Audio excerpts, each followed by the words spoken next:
Assalamualaikum warahmatullahi wabarakatuh. Nama saya Yana Faudani, jurusan PGSD Unimed tahun 2019. Di sini saya akan menampilkan sebuah video pembelajaran tentang sistem pernapasan pada manusia. Pembelajaran ini tentunya ada pada anak kelas 5 SD. Selamat menonton. Baiklah, di sini saya akan menyebutkan organ-organ yang ada pada sistem pernapasan manusia. Apakah kalian tahu apa saja organ-organnya? Organ-organ pada sistem pernapasan manusia terdiri atas yang pertama hidung, yang kedua faring, yang ketiga laring, yang keempat trakea, dan yang kelima paru-paru. Untuk mengetahui lebih lanjut bagaimana proses pernapasan manusia, mari kita melihat animasi video berikut ini.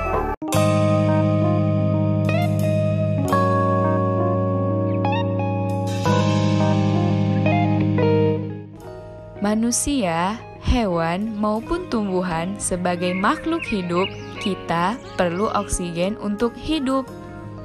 Waktu bernafas, kita mempunyai organ-organ yang bekerja sama dan membentuk sistem organ yang bekerja mengatur oksigen yang ada di lingkungan hidup sampai pada setiap sel yang kita butuhkan.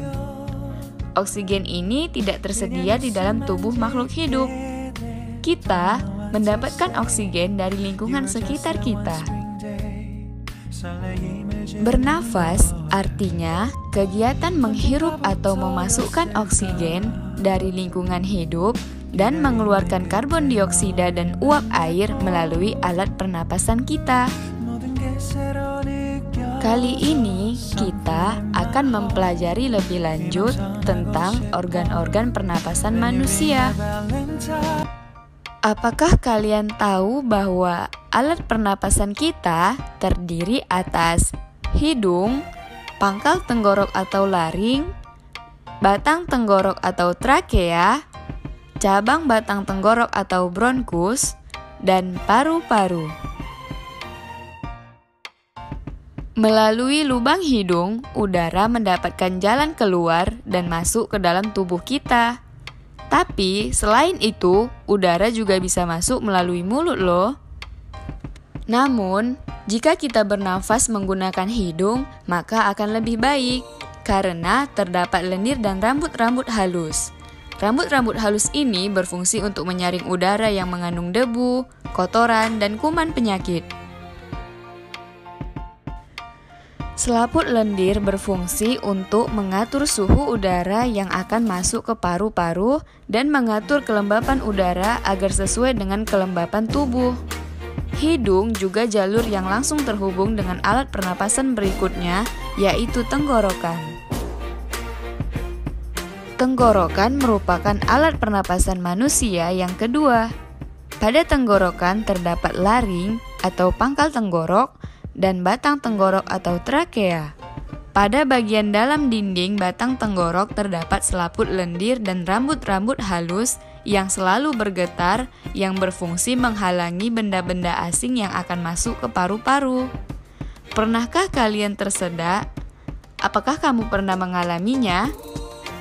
Kalau tahu, itu kenapa ya? Tersedak merupakan gerak refleks untuk mengeluarkan kembali benda atau makanan yang masuk ke saluran pernapasan. Gerak refleks adalah gerak cepat dan otomatis yang menanggapi rangsangan dari luar organ. Kemudian, pangkal tenggorok yang disebut juga dengan laring menghubungkan hidung dengan batang tenggorok yang biasa disebut dengan trakea. Pada ujung trakea terdapat bronkus, yaitu percabangan yang menghubungkan trakea dengan paru-paru kiri dan kanan. Paru-paru terletak di dalam rongga dada. Jika kita menghirup udara, maka udara akan masuk ke paru-paru. Lalu, kemana lagi ya? Melalui bronkus menuju cabang dari bronkus yang disebut dengan bronkiolus, dan berujung pada gelembung paru-paru yang juga disebut alveolus. Pada alveolus terdapat pembuluh darah, di mana terjadi pertukaran gas oksigen dengan karbon dioksida.